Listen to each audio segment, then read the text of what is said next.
Good morning and welcome to Breakfast with Boyden. I'm Wendy Wilsker, managing partner of Boyden Boston, and I'm so excited to have my friend and colleague, Rod Grabowski, here today. Rod is the Vice President for University Advancement at University of Buffalo. Welcome, Rod. Thank you so much, Wendy. It's my pleasure to be here. Great, thank you. So, Rod, you and I met a little over 10 years ago. And I have a distinct memory of walking into your office at University of South Florida. We were working on a couple of searches together, and I saw your diploma from Syracuse University.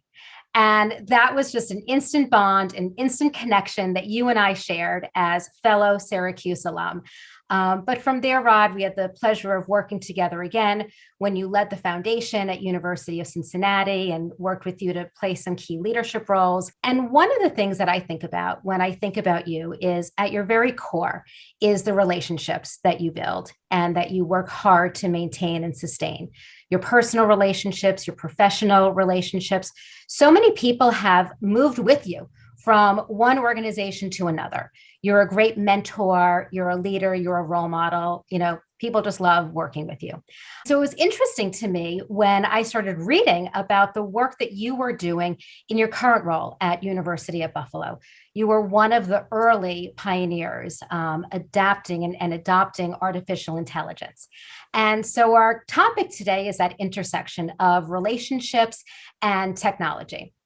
But before we jump into that, I think it's always fun to hear how people kind of fell into their career and development. And I think for all of us, there's a moment when you realize that these skills of talking to people and being gregarious and being a connector can actually be a career. So tell us, Rod, about how you fell into development. Well, Wendy, I can share that, I got started in development. It was early in my career, and I worked for right out of college after Syracuse. I started working at the infamous Filene's basement in Boston for 6 months. You want to talk about a training ground of executive management. But I really made the decision when I left retail management to get back to something that I was really passionate about, and that was the nonprofit world. And after working for a nonprofit for 6 years, it got to a point where I felt like I needed a little bit more of a work-life balance. And that's when I made the jump to higher education and saw that higher education was an opportunity to be able to blend that experience that I had with a nonprofit, but also with something that I was very passionate about as higher ed, because I'm a first-generation college graduate. And the opportunities that were provided to me because of an academic scholarship that a donor had provided really put me in a position where I felt like I wanted to pay it forward.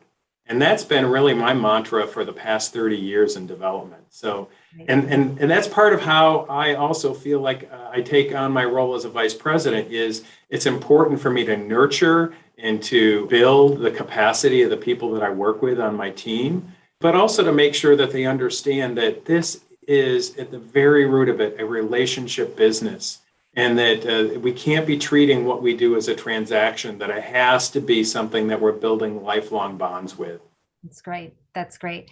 So in 2017, you took on the role as head of advancement at University of Buffalo, and it had been a long time since their last campaign. So I would imagine you had a checklist, right, of the must-haves and nice-to-haves. But at some point, I imagine you realized you needed more than terrific frontline major gift fundraisers. Walk us through when you realized that, you needed to look at technology as an important strategy for you to achieve your ambitious goals. Well, if anyone that has ever worked with me, Wendy, will know in the past 30 years, I very much am a techie. I love technology, trying to figure out how to make it work. But how does technology now enter into the university advancement world? And when I first got here to Buffalo, one of the things that we really did have to focus on is how do we balance the organization to be best in class? And that is, having the right emphasis on infrastructure with the right emphasis on number of development officers, the right emphasis on alumni engagement, because it really is a balancing act to try and make sure that you're not overly invested in one area at the expense of another. But also, I think that when Adam Martell, who is the CEO of Gravity, a great friend, introduced me really heavily into the concept of artificial intelligence and where we have come from the electronic screenings to the big data to now using the word AI in our work. It really, he emphasized, and I learned a lot from him in regards to how our industry is changing. And it's not just university advancement, but it is our entire business sector. When you see things that Amazon is doing and Netflix and how they have changed the very landscape of retail, well, it's also changing the landscape of how our businesses operate. And I am one of those that wants to be on the forefront of that change, not trying to pick up from what was left over at the end of the change, and then we're not ready for it. Right. I could imagine there was a little bit of resistance, right? People say people give to people. This is a people business. So, how did you overcome some of that? Like, what are you talking about, Rod?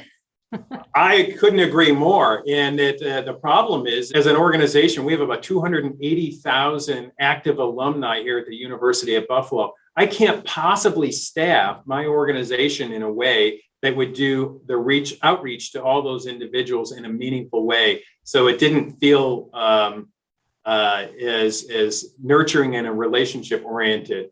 And so my goal here is to use the artificial intelligence technology to connect people back in ways so they feel like they're getting a more custom experience based upon their interests. And then that allows our advancement professionals, whether it be a development officer or an alumni engagement officer, to start engaging with people based upon their areas of interest. So it becomes more personal. So you take all these people, but you have to narrow it down to, and then defining to a more personal experience. I could imagine that was surprising to people, right? I mean, we know every day, you go online and you look at a hotel somewhere, and the next thing you know, you're getting all of these ads, right? So we know about that, but putting it into practice as fundraisers, what was most surprising for you or members of your team? Well, I think that the most surprising is how incredibly difficult it is, but it is a worthwhile mission. We've actually, over the past year, started out with a pilot project that with one of our partners, RNL, who does our phoning, and that we really wanted to look deeper as how can we do custom communications that are dynamic based upon people's interests. And what we found through this is that we have very high hopes in regards to the end product. As a research project, you set your hypothesis and then you go out to prove it. Well, what we have found along the way is a lot of great learnings about what we need to do as what was successful, but also what we need to do as an organization to make this type of technology and this thought process to work even better. And what are the tools? What are the tags? What is the structure that we need in our databases? And as I said to my team, I said, don't look, even if we didn't get the results we had hoped for, we have learned so much as an organization about what worked and what didn't, and now what we need to fix. Interesting.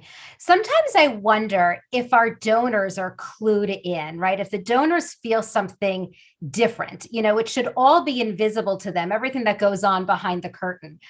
Do you think that your donors got a sense that maybe you were sending them information that was more attuned to their interests? Or was there any kind of different responses from your donors? Well, and I think that that's where a little bit of the challenge has been, where our expectations, our hopes of what we would achieve versus what we were able to the first round, that we weren't quite able to hit those benchmarks that we had hoped for. We did see an uptick in positive response rates, but it wasn't as much as we had hoped for, because we don't think that we were able to deliver that custom communication to the depth and breadth that we wanted to. But we are so much smarter now because of that effort that we're, as we're getting ready to go into the fall, we're better positioned to now. I would say it's a pilot project 2.0. Right. And if we are not continually trying to innovate, I firmly believe it's either innovate or die here, because we cannot possibly reach out and talk to everyone in a personal way by individual contacts when we're, graduating thousands and thousands of people a year that want to stay connected. and our budgets are not growing at that rate, and our staff hiring is not growing at the rate to keep up with that pace. Right. It's so interesting. And, I think the past year has shown so much can be done virtually, from virtual homecomings to, cultivation meetings with donors to solicitations. But technology is more than just these virtual platforms. When you and I spoke last week, you shared with me that you are in a digital first strategy as you get into your next fiscal year. What does that mean? Well, we really took early on in the pandemic, we took the philosophy of wanting to understand our digital ecosphere. And for me, it's better to use the example of how do you take an organization that is so rudimentary and very simple and make it a digital first entity. And I like to use the example that Dr. Gupta used in his book, Driving Digital Strategy, where they're the CEO of John Deere Tractors. It's known for very basic farm implementation, plows that plow the dirt, that plant the seeds that grow. Well, that CEO determined that he wanted to make it a digital first company. So he went out and bought the best seed data. He went out and bought the best weather data. And they invested in sensor technology that went on the plows. So now when the plows are plowing the field, they know the type of soil that they're working with. They know what the weather conditions, or they anticipate what the weather conditions are like. So they know what seed to plant to get the best production. Oh, and by the way, this is all being driven by a tractor that now is driven by GPS, and by a robot, and there's no one in the tractor. So how can such a simple concept of farming become so technology oriented? We need to be thinking of the same thing for advancement, because we need to, the resources that we need to garner and the connections that we need to make for our universities are continuing to grow. And like the farmer trying to be more productive in the field, we as advancement officers need to be able to use our time wisely, and because we have limited resources. Right. So that's where our really looking at everything that we're doing and making it a digital first focus, including investing in the training of our team in regards to they need the talent in order to how to even use this technology. And so we've had a four-pronged approach that looks of all of this, and we're well on our way. And how is your team adapting to that? It's a new skill set, right? I think a lot of people say, I'm a people person, I'm not a technology person. How are you overcoming some of that mindset that, some of us bring to the table? Well, and what we say to them is that let us deploy the technology so that it warms up people so that they're ready to have, more meaningful conversations. It's good to know that I have a School of Management grad, but regularly is reading stories about our sustainability efforts here at the university. Well, doesn't it make sense then that somebody that represents the sustainability area of the university to have a really in-depth conversation on something that is of interest? And so people that aren't as in tune with how to use technology, well, they don't always have to. We can find the technicians to do that. But what they need to do is then continuing the conversation based upon what these leads give us. Right. So that seems like, just like with Google, someone's clicking on something on your website and that is magically put into your database, and you pull up Mr. Jones and you see that he just read that article. That's right. And, and that's, while it sounds simple, but that's even the challenges that we face on getting all the technology to work, because then all of a sudden you have all this data points, and how do you make some semblance of meaning out of all of it? And that's I would say is there's an art and there's an absolute science to it that we need to continue to evolve in our profession. Right. And I think, we've talked about this before. I mean, advancement has been behind the eight ball, just as you were talking about farming. And I think we're catching up. I think that, the digital age and virtual, we've talked a lot about silver linings of the pandemic. That may be one of them. But at the same time, Zoom is one thing. Engaging this technology is another. And I think for many people who are in similar roles to you, there's some very real budgetary constraints. What advice would you give to a head of advancement who knows they can't not go in this direction? How do they make that case? Well, and what I would say is you may even have some of or all the resources that you need in front of you. What you really need to do is start small, start out with a test pilot, do proof of concept and see how it works so that you're not putting the proverbial all your eggs in one basket. And so that you try it and you see where it can take you so that, and then you can continue to expand upon it.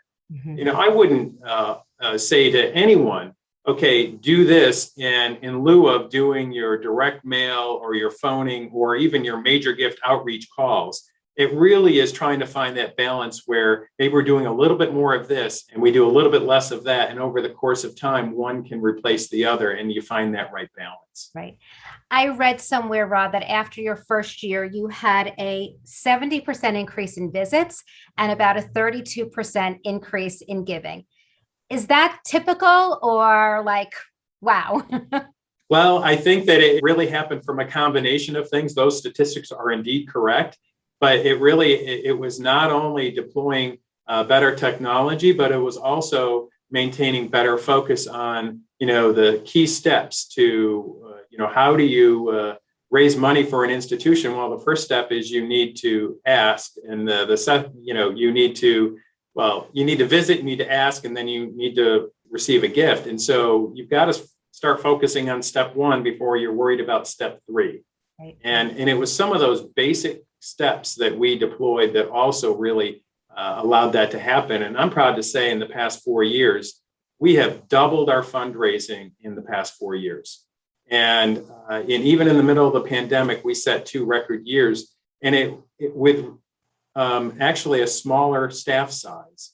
So it can be done, but boy, we have as a team really looked at it, paid attention to it, and worked collaboratively together to achieve it. Mm-hmm.